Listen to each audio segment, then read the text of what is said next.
Hello, shalom, shalom dans vos maisons. Soyez-vous tous bénis, où que vous soyez. Je bénis le Seigneur pour vos vies. Merci de me recevoir dans vos maisons, sur vos tablettes, sur vos écrans.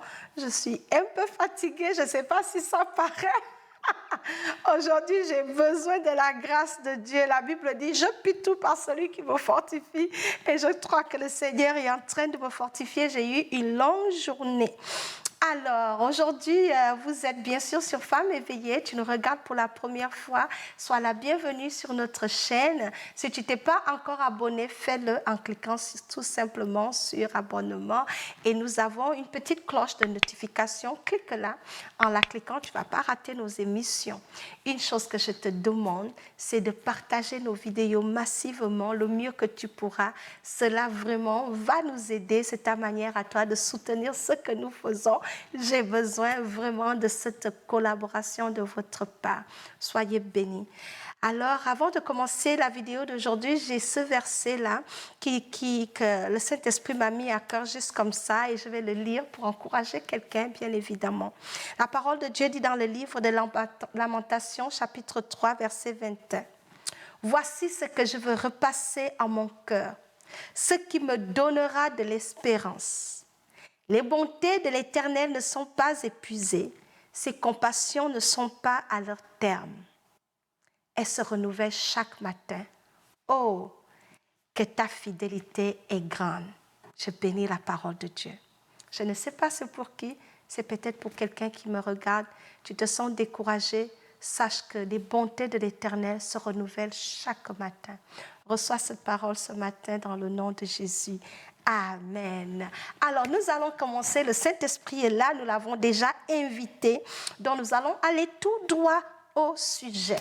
Je vous ai dit, ce mois, je suis avec les couples. Je veux voir des couples chrétiens en bonne santé. Je prie pour que le Seigneur nous accorde la grâce. Bien évidemment, à mon couple également, que le Seigneur, je veux voir le Seigneur se glorifier dans nos mariages.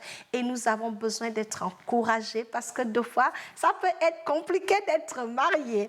Alors, le sujet d'aujourd'hui, ce que le Seigneur m'a mis à cœur de partager, c'est, comment je vais l'appeler? Je dirais un ingrédient simple, pourtant négligé, l'appréciation dans le couple. L'appréciation dans le couple. Vous n'allez pas le croire. Quelqu'un se dit, ah, tu veux zapper la vidéo? Je t'encourage à rester jusqu'à la fin. L'appréciation dans le couple fait des choses que tes raisonnements ne peuvent pas faire. Ça opère un miracle dans le couple que même toutes tes prières chasser les démons ne peuvent pas accomplir. Certains couples, le mal que vous souffrez dans votre couple, ce n'est pas forcément les attaques du village. Ce n'est pas forcément parce que vous n'avez pas l'argent. Ce n'est pas forcément parce que ta femme ne prépare pas bien. Ce n'est pas forcément parce que ton mari a maintenant la chauve. La plupart des mariages souffrent des mal. Et le Seigneur m'a révélé que lorsque les couples grandissent dans l'appréciation mutuelle, cela apporte une liberté, une délivrance, ça brise des chaînes incroyables. Parce que l'appréciation rend fort, l'appréciation et la gratitude, ça fortifie. Ça fortifie. Prenez vos Bibles. Vous savez que je devais le dire, c'est bien de lire la parole de Dieu pour mettre les choses en contexte. Proverbe chapitre 15, verset 2. La Bible dit, « La langue des sages rend la science aimable, et la bouche des insensés répand la folie. »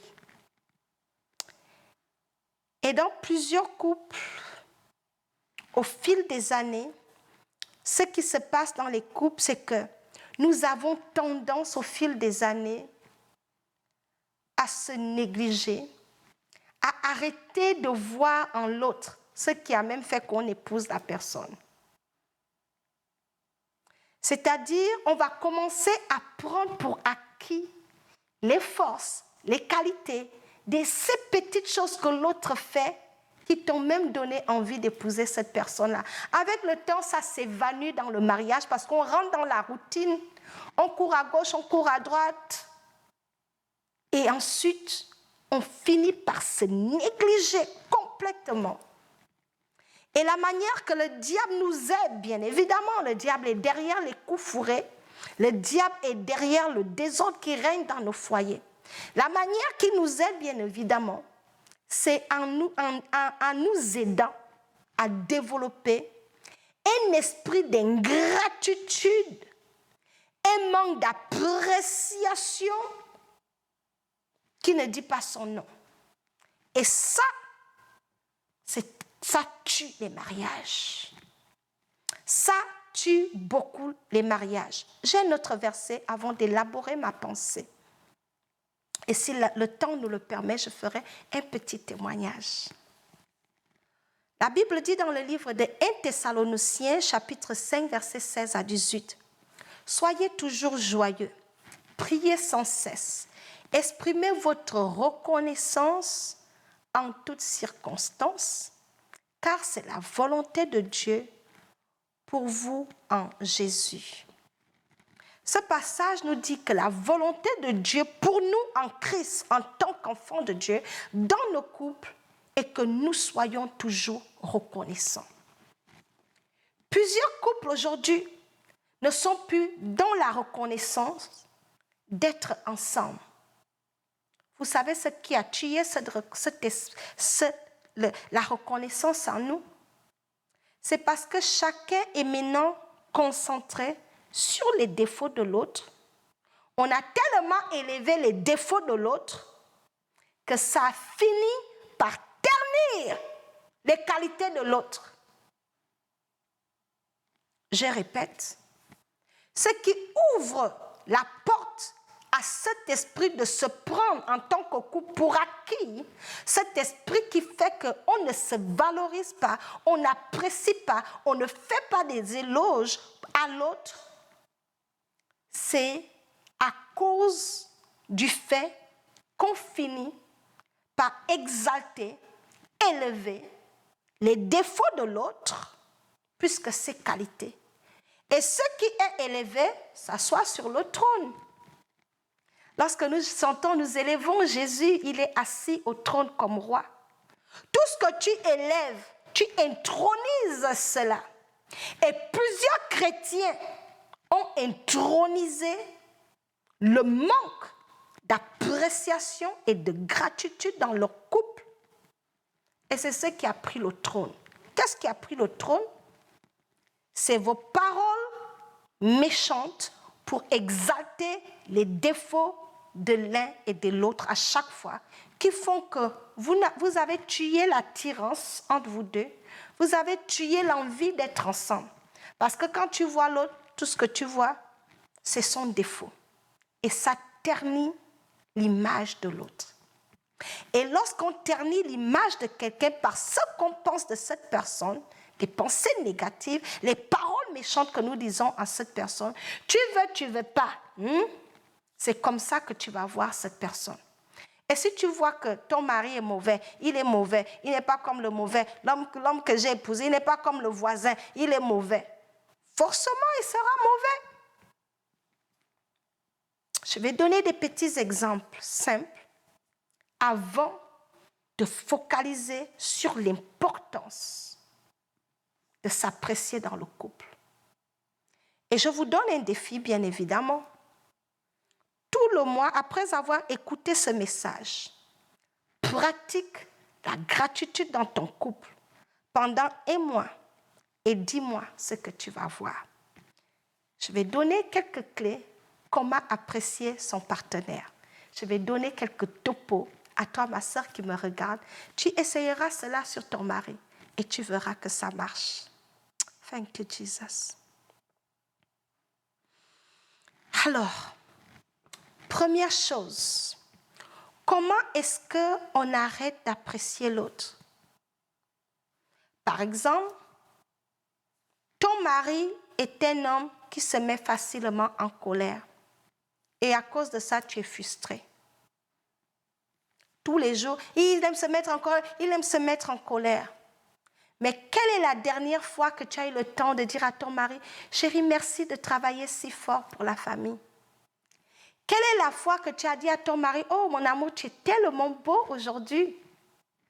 Quelle est la dernière fois que tu as dit à ton mari, tu m'amuses, tu es tellement drôle avec tes blagues? Quelle est la dernière fois que tu as dit merci à ton mari d'être un père responsable? Vous pensez que c'est toutes les femmes qui ont un homme dans la maison et puis il est responsable? Il y a des femmes qui sont mariées, leurs maris sont irresponsables. Mais toi, ton mari est responsable dans le sens où il sait prendre soin de sa maison, de ses enfants, il sait prendre soin de toi. Mais jamais tu l'as dit ça. Pour toi, c'est normal. Ce n'est pas normal. Il y a plusieurs hommes irresponsables. Mais quand Dieu te donne un mari irresponsable, pourquoi tu te fatigues juste à dire il aime s'énerver, il est tout le temps en colère, il est tout le temps en colère? C'est tout ça que tu as vu? Vous voyez comment on ternit et qu'on frustre nos couples avec nos bouches en mettant la torche sur les défauts. Qui est parfait? La Bible dit que nul n'est parfait. Le jour que tu vas trouver quelqu'un de parfait sur cette terre, c'est que c'est Jésus. Personne. Lorsque nous sommes des couples chrétiens, apprenons à grandir ensemble. Ensemble, notre travail, c'est de tendre vers la perfection au travers de la parole de Dieu en nous édifiant l'un et l'autre. Vous êtes mariés, ce que vous faites, votre travail, au lieu d'édifier l'autre pour ressembler à Christ, ce qu'on fait, c'est de décourager les efforts. Je vais vous donner l'exemple, une histoire réelle. J'ai une sœur dans mon église, elle a d'ailleurs partagé son témoignage. Elle était mariée à un homme. Elle était une fille de pasteur. Elle est une fille de pasteur. Elle a grandi dans la foi, fervente dans la parole, une femme de feu, de prière. Elle était mariée. Et son mari était un chrétien façon mollo. Quand il prie seulement, Seigneur, merci pour le repas, bénis la famille. Amen. Quand son mari priait comme ça, elle était... Ça, c'est prière. Il n'a pas prié en langue. Donc, elle le méprisait à cause de ça. Parce que son mari n'était pas à un niveau dans la foi, chassait les démons. Donc, elle était que ça, c'est quel genre de mari? Il ne peut pas bien prier. Il prie seulement 5 minutes. Vous savez qu'ils ont divorcé? Ils ont divorcé. Ce que je vous explique est réel. À cause des petites choses comme ça. Apprenons à valoriser nos partenaires. Et je vais vous donner quelques topos que vous pouvez mettre en pratique. Je voudrais que cet enseignement soit pratico-pratique. C'est que, à partir d'aujourd'hui, tu m'écoutes. Que ta bouche, la Bible dit que s'il y a quelques paroles que ce soit, c'est dans le livre de Colossiens, s'il y a quelques paroles qui sortent de ta bouche, que tes paroles soient assaisonnées de sel, qu'elles soient pour l'édification. Si ce n'est pas pour ça, mieux vaut fermer. Et dans nos couples, nous sommes des champions de se plaindre. Ton mari est comme ça, il n'a pas fait comme ça, il n'est pas comme le voisin. Tu compares ton mari à tout le monde. Ton mari n'est pas le voisin, tu le compares pourquoi? Et le pauvre, il ne sait même plus comment faire pour te faire plaisir. Il t'amène une chaussure de deuxième main qu'il a pris au marché, il n'avait que 10 000. Que de faire des éloges, dire merci que, il a fait l'effort, il a pensé à toi, il a amené une chaussure de deuxième main. Tu vas dire, c'est tout ce que tu peux m'acheter, chaussure de deuxième main. Prochainement, il ne va rien t'amener. Et tu es étonné aujourd'hui, il ne t'achète plus rien. C'est ton ingratitude qui fait qu'il est découragé. Il ne veut même plus s'efforcer à t'impressionner parce que tout ce qu'il fait, tu te plains. L'ingratitude tue les efforts. L'ingratitude tue les efforts. Ton mari t'a acheté une robe simple. Dis merci, apprécie, dis à tout le monde, mon mari vient de m'acheter une belle robe, même si ce n'est plus une robe de marque, il a pensé à toi. Lorsque nous apprenons à nous apprécier, nous bâtissons quelque chose de solide. Comment tu peux apprécier? Te lever le matin, dire à ton mari merci parce que nous sommes encore ensemble. Ce ne sont pas tous les hommes qui sont encore avec leur femme aujourd'hui. Il y en a, ils ont laissé leur femme pour leur copine. Donc, il ne faut jamais prendre pour acquis que tu es encore marié 10 ans plus tard. C'est la grâce de Dieu. Rends grâce à Dieu et remercie cet homme-là parce qu'il t'endure malgré tes mauvaises habitudes. Il est encore avec toi. Il faut lui dire, chérie, merci d'être fidèle à notre mariage. Chérie, merci de rentrer tôt ce soir pour le petit déjeuner ou pour le dîner. Écrivez des messages d'appréciation. Ris des blagues de ton mari. Apprécie-le physiquement. Fais des compliments à ton mari. Complimente ta femme. Ta femme peut s'habiller, change les cheveux. Tu ne peux même pas dire, oh mon amour, tu es tellement belle aujourd'hui. Non, tu ne peux pas dire. C'est le voisin qui va la remarquer et dire, waouh, vous êtes charmante. C'est comme ça l'infidélité commence. Tous les jours, elle reçoit les compliments dehors. Mais tu vas aller où tu es complimenté, vrai ou faux? Apprenons chaque jour à trouver des raisons de célébrer, d'apprécier nos époux ou nos épouses. Lorsque nous faisons cela, nous les armons de force. Nous les poussons à être épanouis. Lorsqu'une femme sait qu'elle est appréciée de son mari, elle veut faire plus pour lui, pour plus l'impressionner. Lorsqu'un homme sait que sa femme l'apprécie, sa femme est fière de lui, il a envie de faire plus. Mais plusieurs d'entre vous, là, vous stoppez le bonheur dans votre mariage à cause de la bouche. Ton mari est obligé d'aller voir ailleurs. Parce que jamais un jour tu as dit merci, on prend tout pour acquis. L'appréciation et la gratitude dans le mariage, c'est comme des encens que tu fais monter. C'est des encens d'action de grâce. De la même manière que Dieu aime le bon parfum, la louange. La Bible dit que tel Dieu est, tel nous sommes. Dieu aime être élevé. Dieu aime être glorifié. C'est la raison pour laquelle nous ne devons rien à Dieu, à part le glorifier. Nous existons pour glorifier le Seigneur. C'est de la même manière que nous aussi, les hommes que Dieu a créés, nous sommes forts lorsque nous sommes glorifiés. Mais tu viens à la maison, c'est découragement. Ah, toi, femme, ma boule. Ah, tu es machin. Ah, quitte-moi là. Des langages, des propos qui te diminuent. Ça crée quoi? La dépression, le découragement, le dégoût. Et ça tue l'intimité dans le mariage. Ça, c'est les choses, on va aller chasser les démons. Ce qui refroidit ton couple en ce moment, c'est le manque d'appréciation et ton ingratitude envers ta femme. Ou ton ingratitude avec ton mari. Il faut célébrer les efforts de ton mari. Ton mari qui venait toujours en retard à la maison, maintenant il rentre tôt. Célèbre. Dis, waouh chérie, impressionnant. Tu es rentrée à 18h, j'aime ça, franchement, oh là là. Et mets-le à l'aise. Tu vas voir que demain il va venir à 18h encore. Mais il vient à 18h, tu fais comme s'il n'a pas fait un effort. Plus tu ignores ses efforts, plus il va s'enfoncer. En encourageant les petits efforts, la Bible dit ne négligez pas les faibles commencements. Ton mari fait les petits efforts, il t'a donné 1000 francs aujourd'hui, quelqu'un qui ne te donnait rien, il t'a donné 1000 francs. Bénis le Seigneur, dis ah chérie vraiment, oh merci, ah vraiment. Il va être touché que la femme la danse comme ça pour 1000 francs, demain c'est 1 million, il va te donner. C'est ce que l'appréciation crée dans le cœur. Ça te donne envie de t'améliorer. Ça te donne envie de décrocher la lune pour cette personne-là qui te célèbre. Les ingrats ne seront jamais gras. Tu es ingrate là. Tu ne peux pas être épanoui. Je finis avec ça. Les ingrats ne seront pas gras. Et plus tu manques de gratitude dans ton mariage, plus ton mariage sera maigre parce que tu prends tout pour acquis. Les petites attentions que ton mari te fait, tu penses que c'est normal. Tu penses que c'est tous les maris qui achètent voiture à leur femme. Tu penses que c'est tous les maris qui mettent les enfants au lit. Tous les petits efforts que ton mari fait pour te soutenir, pour être avec toi, il faut valoriser cela, il faut célébrer cela. Il faut lui montrer que tu apprécies cela. Tu vas voir qu'il va faire plus. C'est toujours de gloire en gloire. Plus tu fais monter de l'appréciation, plus tu en reçois en retour. Ce que nous semons, nous le recevons.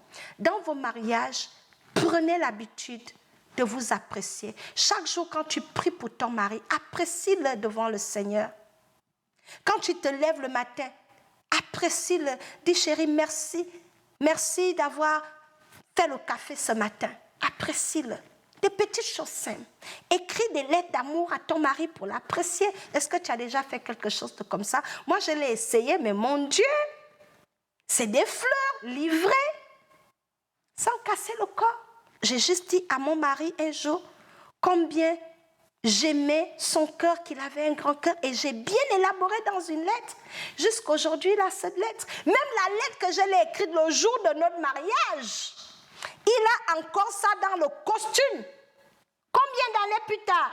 Parce que dans cette lettre-là, je l'ai célébré de m'avoir honoré et je l'ai dit tout ce qui passait dans ma tête pour l'élever, pour l'apprécier, de m'avoir choisi. Il n'était pas forcé de m'épouser.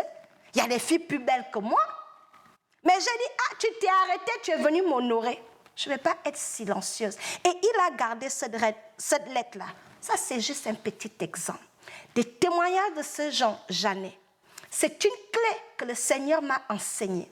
Et mon travail aujourd'hui, c'est de t'encourager à prendre cette clé-là. Et commence aujourd'hui.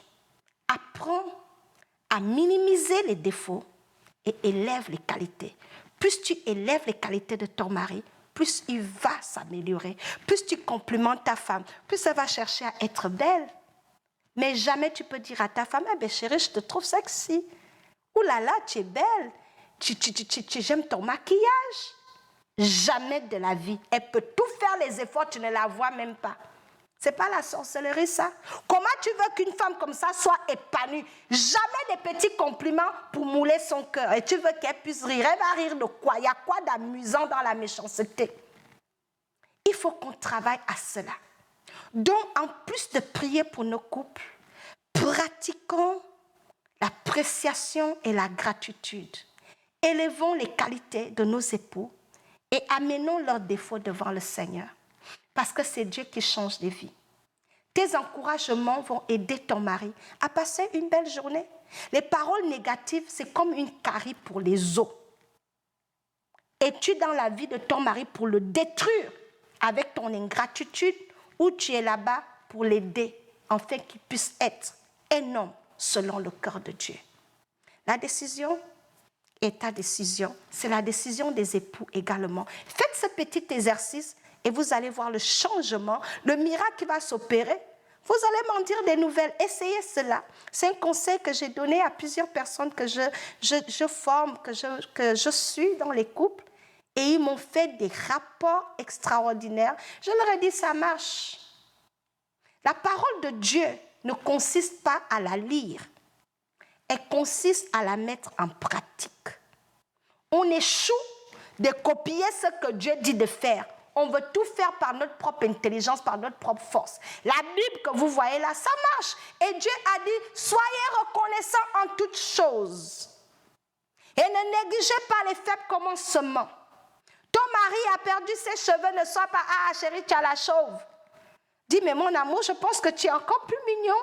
Sans tes cheveux, ou je t'aime toujours malgré que tu n'as pas de cheveux, et tu lui fais le bisou sur sa chauve, il va rigoler, ça va le rassurer. Les hommes ont besoin des compliments. Tu penses qu'il y a que toi on doit complimenter? L'amour, le mariage, c'est une relation qui doit être réciproque. On te donne, tu donnes. Tu ne peux pas t'attendre à voir un mariage épanoui quand tu as les pieds, les mains croisés, la bouche fermée et tu veux qu'on te donne, on te donne, on te donne. Et l'autre, qui prend soin de l'autre? Apprenons à donner en retour, à investir de l'appréciation, de la gratitude. Rentre à la maison, dis à ta femme, waouh, mon amour, tu travailles fort. Merci de bien t'occuper de nos enfants. Des compliments comme ça te font du bien. Je vais vous donner un petit compliment, je le dis avec humilité, qui m'a vraiment fait waouh. Nous étions dans la voiture et avec les enfants, on leur a posé la question, chacun de dire ce qu'il aime. Chez un des parents, dont l'exercice était, chacun va dire 2 choses que tu aimes chez maman Et mon mari et moi, on a participé au jeu, on le fait souvent lorsque nous sommes en voiture. On trouve une activité interactive et puis on s'échange où on dit « Qu'est-ce que tu n'aimes pas chez maman ?»